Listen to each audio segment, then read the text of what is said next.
ఒక సంకల్పం తీసుకొని బయలుదేరిన వాళ్ళు ఎవరు చరిత్రలో ఓడిపోలేదు.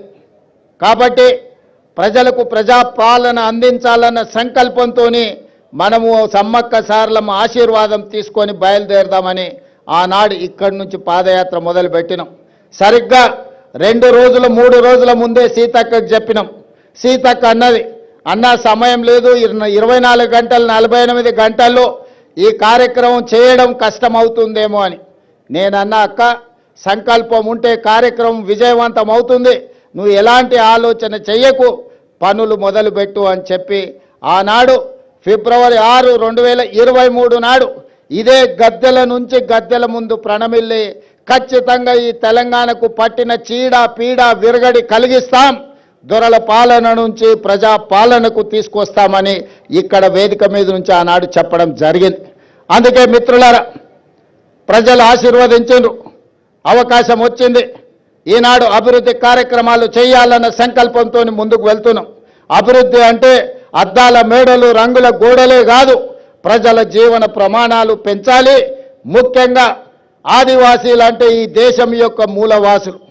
ఆ ఆదివాసీల యొక్క, గిరిజన సోదరుల యొక్క, లంబాడి సోదరుల యొక్క అభివృద్ధిని ఏ ప్రభుత్వం అయితే భుజాల మీద మోస్తుందో అదే ఆ ప్రాంతం యొక్క ప్రజల యొక్క అభివృద్ధి అని నేను సంపూర్ణంగా విశ్వసిస్తున్నా.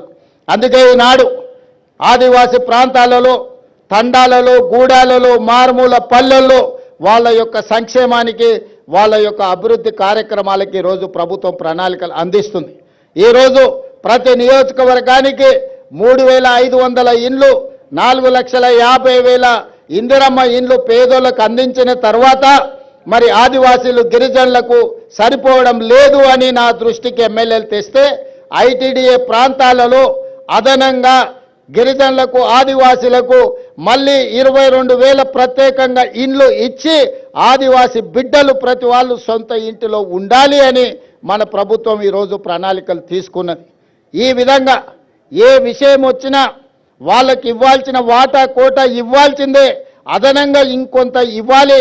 ఎందుకంటే దశాబ్దాలుగా వాళ్ళకు అన్యాయం జరిగింది, నష్టం చేకూరింది. కాబట్టి వాటిని సరిదిద్దడానికి ప్రయత్నాలు చెయ్యాలి అని చెప్పి ఈరోజు మన ప్రభుత్వం ముందుకు వెళ్తుంది.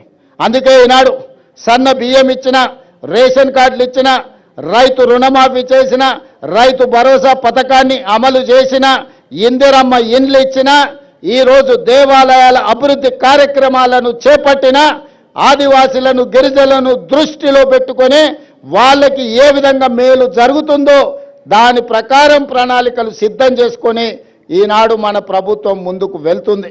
గతంలో లేనంత గొప్పగా ఈనాడు దళితులకు, గిరిజనులకు మన మంత్రివర్గంలో కానీ మన ప్రభుత్వంలో కానీ ఎంతో ప్రాధాన్యత ఇవ్వడం జరిగింది. పరిపాలనలో భాగస్వాములు చేసుకుంటూ ప్రణాళికబద్ధంగా వాళ్ళ అభివృద్ధి కోసం నిర్ణయాలు తీసుకుంటూ ముందుకు వెళ్తున్నాం. ఇవాళ మిత్రులారా, ఈ కార్యక్రమం ఈరోజు సమ్మక్క సారలమ్మ గద్దెల మరియు ప్రాంగణ అభివృద్ధి పునర్నిర్మాణ కార్యక్రమము జీవితంలో వచ్చిన గొప్ప అవకాశం. ప్రతి మనిషి జన్మిస్తుంటాడు, మరణిస్తుంటాడు, కానీ కొద్ది మందికే అరుదైన అవకాశాలు వస్తుంటాయి. ఈనాడు నాకు, మా సీతక్కకు ఒక అరుదైన అవకాశం, సమ్మక్క సారలమ్మ గద్దెలు మరియు ప్రాంగణ పునర్నిర్మాణం. ఈ జన్మలో దక్కిన గొప్ప గౌరవం. సీతక్క చెప్పినట్టుగా తన జన్మ ధన్యమైంది. ఒక్కసారి గుట్టల మీద నుంచి అమ్మను గద్దెల మీద కూర్చోబెట్టే అవకాశం వస్తే నాకు ఈ జన్మకు చాలు అనుకుంది. కానీ గతంలో ఇతరుల దగ్గరికి వెళ్ళి రిప్రజెంటేషన్స్ ఇచ్చి మాకు నిధులు ఇవ్వండి అని అడిగే పరిస్థితి ఉండే. ఫిబ్రవరి 6, 2023 నాడు ఇదే ప్రాంతం నుంచి నేను చెప్పిన, రాబోయే రోజుల్లో ఇతరులను యాచించడం కాదు, సీతక్కనే సంతకం పెట్టి నిధులు మంజూరు చేస్తుంది, సీతక్క ప్రభుత్వంలో భాగస్వామి అవుతుంది అని ఆనాడు చెప్పడం జరిగింది. ఈనాడు చేసి చూపిస్తున్నాం. సమ్మక్క సారలమ్మ ఈ ప్రాంత అభివృద్ధి కోసం నిధులకు వెనక్కి అడుగు వేసే సమస్యనే లేదు. ప్రభుత్వానికి నిధుల సమస్య ఉండొచ్చు, అవసరమైతే ఇంకెక్కడైనా తగ్గిస్తాం, కానీ సమ్మక్క సారలమ్మ యొక్క అభివృద్ధి కోసం ఎన్ని కోట్ల రూపాయలైనా ప్రభుత్వం విడుదల చేస్తుంది, సరైన సమయంలో పూర్తి చేస్తుంది. నిర్మాణ కార్యక్రమం మాదై ఉండొచ్చు, కానీ గిరిజనుల యొక్క సాంప్రదాయాన్ని కాపాడుకునే బాధ్యత వాళ్ళదే.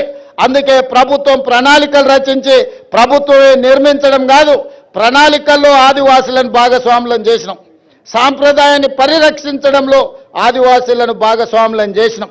రేపు జరగబోయే పునర్నిర్మాణంలో కూడా ఆదివాసీలను భాగస్వాములను చేస్తున్నాం. అందులో ఉండే రీసెర్చ్ స్కాలర్స్ని, అదేవిధంగా సాంప్రదాయాన్ని కొనసాగిస్తున్న వాళ్ళ వారసులను అందరినీ కూడా ఇందులో భాగస్వాములను చేసినాం.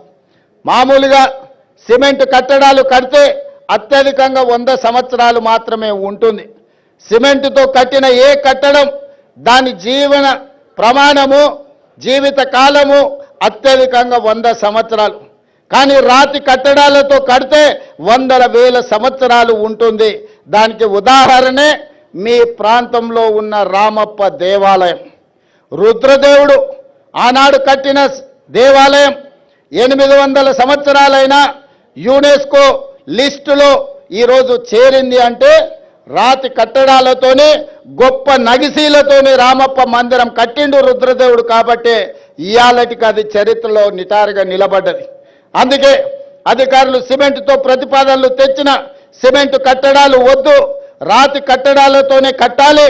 రాబోయే 100 సంవత్సరాలకు సమ్మక్క సారలమ్మ మందిరం, గద్దెలు, ప్రాంగణం ఆదర్శంగా ఉండాలి. ఈ ప్రాంతంలో అభివృద్ధి జరగాలి అని ఈరోజు ప్రతి కట్టడం రాతి కట్టడాలతోనే కట్టాలని ఈరోజు నిర్ణయం తీసుకున్నాం.